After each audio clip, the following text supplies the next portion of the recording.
देते, ती आमचे जेवण तयार करते, ती सर्वांची काळजी घेते. मला माझी आई. माझं नाव अमरा अनस तुका आहे. Roll number 27, division 4B.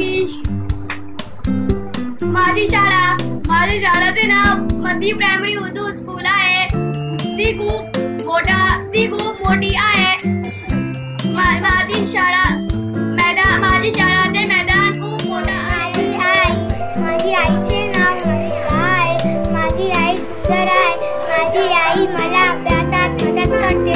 मी परीक्षेत चांगले गुण मिळवले की मला शाबासकी देते. माझी आई म्हणजे सर्वस्व आहे. मी एक मुलगा आहे. माझे नाव अमरा आहे. माझ्या बाबाचे नाव अनस आहे. माझ्या आईचे नाव होजेबा आहे. माझ्या शाळेचे नाव मध्य प्रायमरी